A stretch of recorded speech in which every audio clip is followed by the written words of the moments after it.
والے ہیں وہ بندے پیدا فرما ہماری نسلوں میں۔ ایک وہ بندہ بھی غافل ہو جاتا ہے جو امیدیں لمبی لگا لیتا ہے، جن کے منصوبوں میں دولت بھی ہوتی ہے، گھر بھی ہوتا ہے، اولاد کا بڑا ہونا بھی ہوتا ہے، پوتے پوتیاں نواسے نواسیاں دیکھنا بھی ہوتا ہے، یہاں بھی گھر وہاں بھی گھر، یہ سیر، یہ سارا کچھ ہوتا ہے، لیکن رب کی بارگاہ میں پیش ہونا جن کے پیش نظر نہیں ہوتا۔ لمبی امیدیں۔ حضرت مولا علی شیر خدا فرمایا کرتے تھے میں تم پر دو باتوں کا خوف کھاتا ہوں، جو ڈر آتا ہے، ایک یہ کہ تم خواہش کی پیروی کرو گے، جو نفس کی خواہش ہوگی اس کے پیچھے لگ جاؤ گے، اور ایک تم لمبی لمبی امیدیں باندھو گے، اتنے سال جینا ہے، اتنے 100 سال جینا ہے، یہ کرنا ہے وہ کرنا ہے۔ منصوبہ بندی کریں مستقبل کے لیے، وہ بری نہیں، لیکن تیاری رکھیں، تیاری رکھیں، اس بات کا بھی خیال رکھیں کہ اللہ کی بارگاہ میں حاضر ہونا۔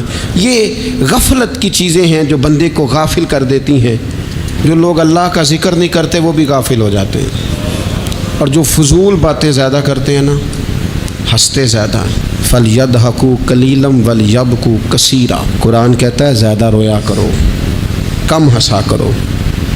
نبی پاک علیہ الصلوۃ والسلام سے پوچھا تھا حضرت عقبہ بن عامر نے کہ یا رسول اللہ نجات کس چیز میں ہے؟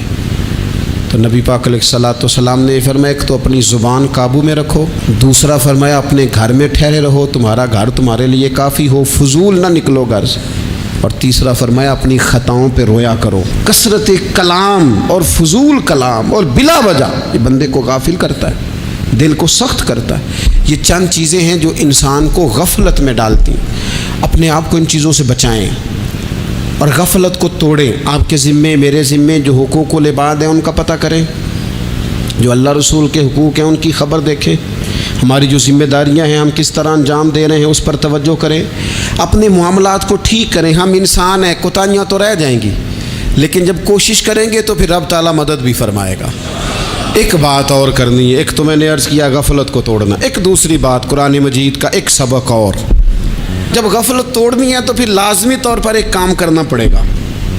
میں نے یہ عرض کیا تھا کہ پلاننگ نہیں کرنی، فیصلہ کرنا ہے، تو فیصلہ کرنا ہے تو کرنا کیا ہے؟ پھر قرآن حکیم نے سورہ بقرہ میں کہا فاستبقوا الخیرات، یعنی تم نیکیوں کی طرف دوڑو، جلدی جلدی نیکیاں کرو، فٹافٹ، دیر نہ کرو۔ فٹافٹ سے مراد یہ نہیں کہ نیکی جلدی جلدی کر جاؤ، یعنی ٹال مٹول نہ کرو خیر کے کام میں، کل کریں گے، پرسوں کریں گے، عمرہ کر رہے ہیں پھر نیکی ہیں، حج کر رہے ہیں پھر نیکی ہیں، بچے بیال ہوں پھر میں نیک ہوں، یہ تھوڑا سا یہ کام ٹال مٹ، فاستبقوا الخیرات، نیکیوں کی طرف دوڑو، جلدی کرو، بھاگو۔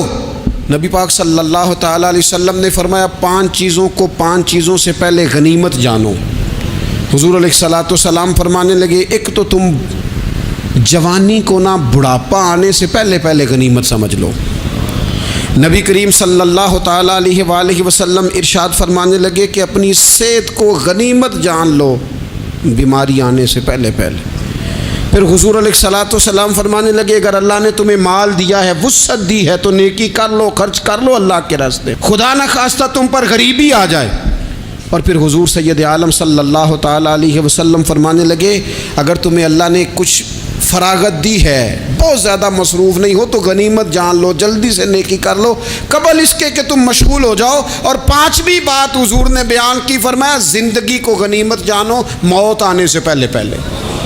جلدی سے نیکی کر لو، نیکی کے لیے ساری زندگی منصوبہ بندی نہ کرتے رہو، نیکی کے لیے دیکھو نا، ہماری زندگی میں یہاں دنیا میں رہ کے چند منٹوں میں وہ نیکی کی جا سکتی ہے جو قیامت کے بعد صدیوں کا ہمارا فائدہ کرے گی، صدیوں کا فائدہ کرتے نہیں، پلاننگ کر رہے ہیں، منصوبہ بندی کر رہے ہیں، بس تیاری کر رہے ہیں، بس حضرت آپ دعا کر دیں، اللہ تعالیٰ دعائیں بھی قبول فرمانے والا ہے، لیکن جو نیکی نصیب ہوتی ہے اسے جلدی سے کر گزریں، اسے فٹافٹ کریں۔ میں ایک گاؤں میں گیا، اب تو خیر وہ دور نہیں رہا، یہ 10-15 سال 20 سال پہلے نا جو نوجوانوں کی مصروفیات ہوتی تھیں ان میں سے ایک مصروفیت یہ ہوتی تھی کہ گندم لے کے چکی پہ جانا ہے، آٹا پسوا کے لانا ہے۔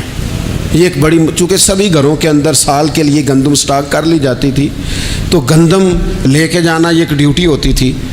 ایک نوجوان ایک گاؤں میں، اس کی مجھے تعریف سننے کو ملی، تو ایک بوڑھی اماں کہنے لگی یہ تو بڑا نصیباں والا ہے، سارے دا آٹا پیا لے ہوندا ہے، اور آتے جاتے پوچھ لیتا ہے کہ اماں کوئی کہنے لگی میرے بچے باہر ہوتے ہیں، یہ مجھے دوائی بھی لا دیتا ہے شوگر کی، میں مریضہ ہوں۔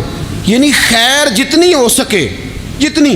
میرے ایک سنگی ہیں تو سڑک پہ کوئی بندہ کھڑا ہوتا ہے نا، اللہ تعالیٰ انہیں سلامت رکھے، بندہ کھڑا ہوتا ہے تو کہتے ہیں میں اس سے پوچھ لیتا ہوں بابا جی کدھر جانا ہے، فلانی جگہ جانا ہے، تو کہتے ہیں میں موٹر سائیکل پہ بٹھا لیتا ہوں۔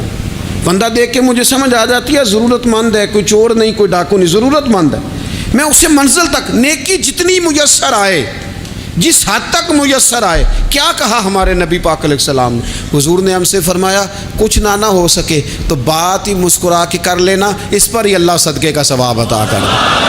فاستبقوا الخیرات، جلدی سے نیکی کر لو، اپنے نامہ اعمال میں روز نیکیاں جمع کرو، کوئی نہ کوئی خیر کا کام روز کرو اور جلدی سے کرو۔ صحیح مسلم میں حدیث ہے، نبی پاک صلی اللہ تعالیٰ علیہ وسلم فرمانے لگے جلدی جلدی نیکی کے کام کر لو، ان فتنوں سے پہلے جو اندھیری رات کے حصوں کی طرح فتنے ہوں گے۔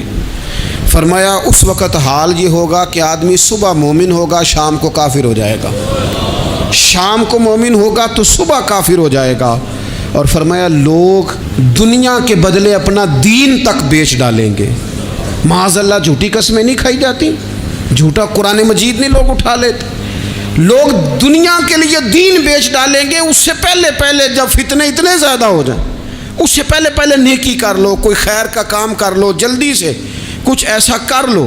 حضرت عقبہ بن حارث رضی اللہ تعالیٰ عنہ فرماتے ہیں یہ دیکھیں ہمارے نبی پاک علیہ السلام کی سیرت کیا ہے، حضور کا اسوہ کیا ہے، نبی پاک علیہ السلام ہماری تربیت کس طرح کرتے ہیں۔ حضرت عقبہ بن حارث رضی اللہ تعالیٰ عنہ کہتے ہیں ہم نے نبی پاک علیہ السلام کے ساتھ عصر کی نماز پڑھی، یہ صحیح بخاری میں موجود ہے۔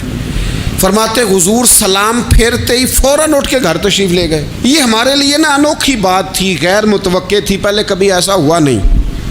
سلام پھیرا نماز کا، حضور جلدی سے تشریف لے گئے۔ اب ہم حیران تھے اور حیرت انگیز طور پر حیران تھے کہ کریم اتنی جلدی تشریف لے گئے۔ تھوڑی دیر ہوئی حضور واپس آ گئے تو محبوب پاک علیہ السلام فرمانے لگے گھر میں ایک چھوٹی سی ڈلی، ایک چھوٹا سا ٹکڑا سونے کا پڑا تھا، مال آیا تھا سارا صدقہ کر دیا، وہ تھوڑا سا پڑا تھا، اچانک مجھے یاد آیا وہ تو پڑا رہ گیا۔ تو حضور فرمانے لگے میں نے کہا کہیں ایسا نہ ہو جائے کہ ساری رات گزر جائے اور میرے گھر میں پڑا ہی رہ جائے، میں جلدی سے جا کے اسے خیرات کر دوں۔ میں نے خیرات کیا پھر میں واپس آ گیا ہوں۔